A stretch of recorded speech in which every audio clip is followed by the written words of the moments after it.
Hello and welcome to another video. Today I just wanted to talk with you, catch up a bit, because it has been a while since my latest video. I had a bunch of exams and assignments I had to do, so I didn't really find any time to record any video, because for the first time ever I actually didn't procrastinate my studying by making videos. Instead, I just procrastinated by doing random home improvement projects.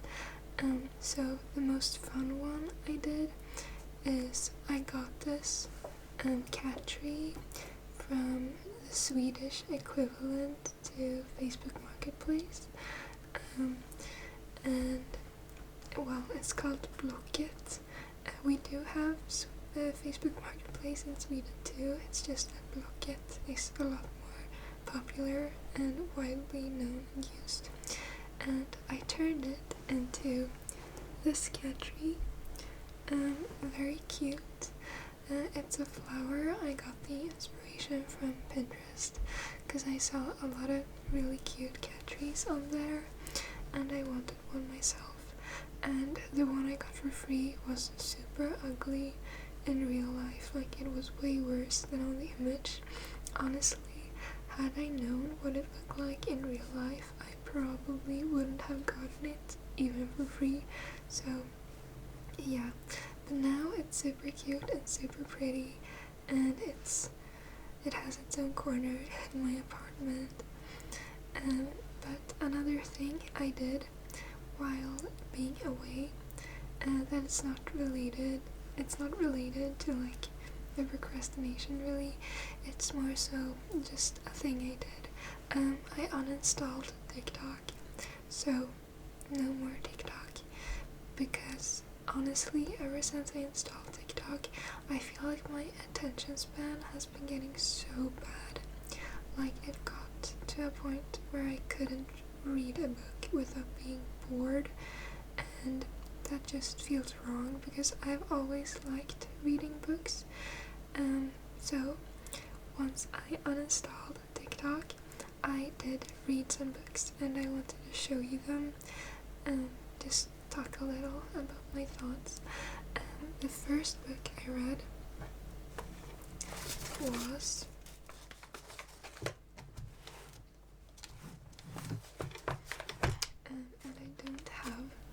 the actual physical books, because I read most of my books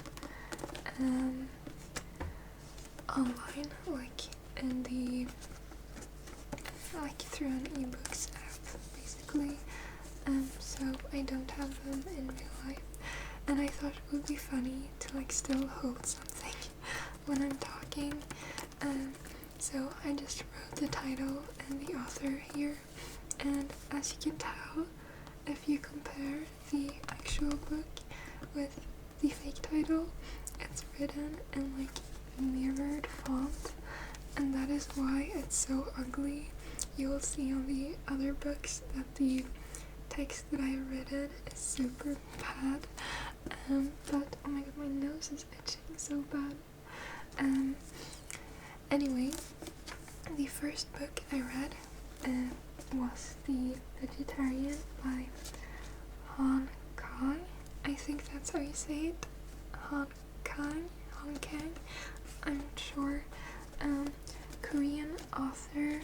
She won the Nobel Prize in literature, and that is honestly the main reason that I wanted to read the book, because, well, if something wins the Nobel Prize, it's probably good, right? And that said, I haven't read any other books that have won the Nobel Prize, so yeah, just throwing it out there. What did I think about this book then? I thought it was very interesting. Like, even though I didn't understand what was happening really, I couldn't stop reading. Like, it was really interesting. especially the first part. I really liked the first part of the book, because there are 3 parts and all of them are like written a bit differently. The first one is in first person and the second 2 are in third person. Yeah, and they follow different people. And I really liked the first part, and when I went into the book I didn't know anything about it, so I didn't even know the genre, so I was always very uncertain on where we were going, because after reading the first book, or not the first book, the first part, I was low-key kind of convinced that it was like an Eldritch horror that was controlling the wife, because there are some nightmare segments that are super gory and weird. I really thought it would be a horror book, but it turns out to just be like a not even psychological, but like a drama book, because you basically just follow the vegetarian woman through different people's POVs, and it was interesting, not what I expected. I honestly, after reading this book, I got super,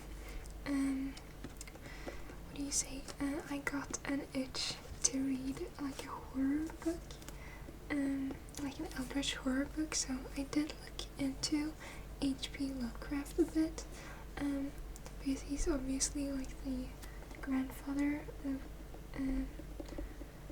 Lovecraftian horror. It's like named after him. So, but I didn't read anything because I thought the font of the first book I found was kind of ugly, so but I will probably try to read some books like that in the future. We will see.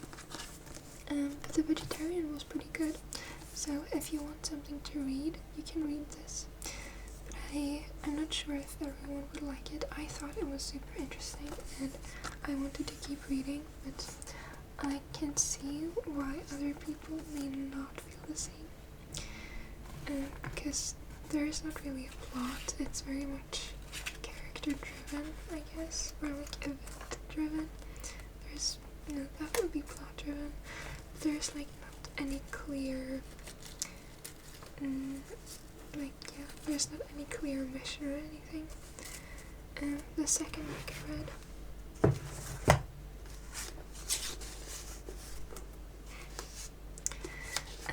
before I go to sleep, by S.J. Watson, and this book was okay. It's like a mystery drama almost. Let's say you have to suspend your disbelief when reading this book, because this book is about a woman who has amnesia, and it's like a weird form of amnesia where she forgets everything when she goes to sleep, so every day she has to remember everything anew. It's like the 51st Dates movie by Adam Sandler, or with Adam Sandler, but like if it was a thriller mystery, because it's not really a thriller, because most of the book is very boring. Like, you read her diary, that is like the main part of the book, but the diary is very boring because it's like, oh, I woke up today and I didn't remember anything, and then I found this diary, and then she writes about her day, and like, not a lot happens, but it's fine. It's a fine book. I did see the plot twist come from like a mile away, but like it was still a decent book because I did finish it. If I read a really bad book, I tend to just drop it, but it was okay. But I got lost in thought there. You have to suspend your disbelief because the diary segments are written like an actual book. So like there's a passage like, oh, I went to speak to my friend today, and she spoke sadly about how her husband passed away, and then like quotations mark, oh, I am so sad, my husband passed away, she said, and a leaf fell upon her head, and her eyes got all teary, and they blinked away, and as they blinked, the tears fell slowly down her cheek. Who writes like that? Like, if I'm writing a diary, I would not go into that much detail. Like, they sort of explain it by saying that the main character is an author, which is like, okay, she can be an author and still write normally in her diary. I don't know, I feel like you really had to suspend your disbelief, because I don't think anyone writes like that. It's super weird. But it was a decent book. So yeah. And the third book and the last book I read, The Handmaid's Tale by Margaret Atwood. And this is like a classic, I think. It definitely reads like a classic. I thought it was really good. I think everyone should read this book, honestly, because it has a lot of interesting themes and stuff. It very much is similar to 1984 and like Us, I think it's called in English. I think that was the book that inspired 1984 or something. But it's very similar to those, in my opinion. And those are obviously books you should read. So yeah, this was a very good book. And the ending did kind of stump me. I won't spoil anything, but I didn't mind it. I saw a lot of people online didn't like the ending, but I like the ending. And the reason I read this book is because I've always wanted to watch the series, but I have seen like clips of the main character in the series like doing these fourth wall breaks, like fourth wall breaks, and I think those are so cringe, so I just couldn't bring myself to watch the series because I knew that those fourth wall breaks were there. So I just decided to now finally read the book instead. And yeah, those were the books I read. Only 3. It's not a lot by like book talk standards or like book YouTube standards, but I haven't read a book in a while, so 3 books is a lot to me. Yeah, I just wanted to catch up a bit with you and talk about some things I've done, and those were the things. I will see you in another video. Bye bye.